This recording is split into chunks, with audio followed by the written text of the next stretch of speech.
আসলে একটা বিল পাশ হওয়ার পরে এই ধরনের আলোচনার কোনো সুযোগ ছিল না এখানে। সেটাও রুলস অফ প্রসিডিউরের বাইরে হচ্ছে, যেহেতু ওনারা প্রশ্ন তুলেছেন আমাদেরকে উত্তর দিতে হচ্ছে এগুলো। প্রথমত, প্রেসিডেন্ট কি? বাংলাদেশের বিগত সরকারগুলো যদি প্রেসিডেন্ট দেখেন, যতবার বিএনপি সরকারে এসছে, Bangladesh bank, security and exchange কমিশনে যতগুলো অ্যাপয়েন্টমেন্ট হয়েছে সবগুলো নন পলিটিক্যাল অ্যাপয়েন্টমেন্ট, সবগুলো নন পলিটিক্যাল অ্যাপয়েন্টমেন্ট, আমি ক্লিয়ারলি বলতে চাই।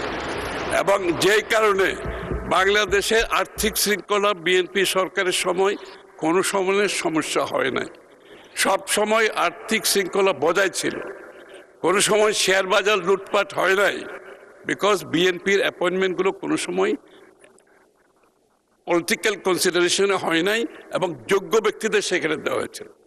সেই ধারা এই সরকার অব্যাহত রাখবে, আমি আপনাকে নিশ্চিতভাবে বলতে চাই। দ্বিতীয়ত, আপনি বাংলাদেশ গভর্নর নিয়ে কিছু প্রশ্ন করেছেন। বাংলাদেশ গভর্নর কোনো দলের ব্যক্তি নয়, সে একটা দলের সমর্থক হতেই পারে, কিন্তু তার যদি যোগ্যতা থাকে, তার অ্যাপয়েন্টমেন্টের অসুবিধাটা কোথায়? আপনি কথাটা বলছেন, the proof of the pudding is in eating, so let us wait and see. Proof of the pudding is in eating, let us wait and see তার পারফরমেন্স। সে যদি কোনো দলীয় কোনো কিছু তার এইভাবে আপনার লক্ষ্য করেন যে কোনো প্রভাবিত হয়েছে, তখন আপনি বলতে পারবেন। এবং তার সোফার, আমি আপনাকে বলছি, তার সোফার পারফরমেন্স আমরা যেটা দেখছি, far better than any other governor in the past, far better.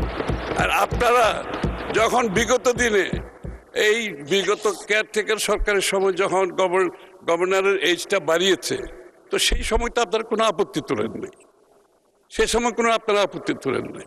গভর্নরের এজ আমরা বাড়াই নাই, এটা বিগত কেয়ারটেকার সরকার সময় বাড়ানো হয়েছে।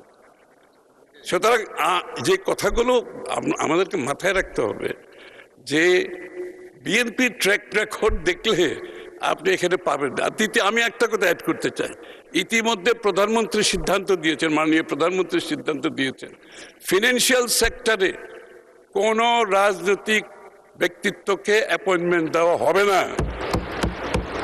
উনি সিদ্ধান্ত দিয়েছেন।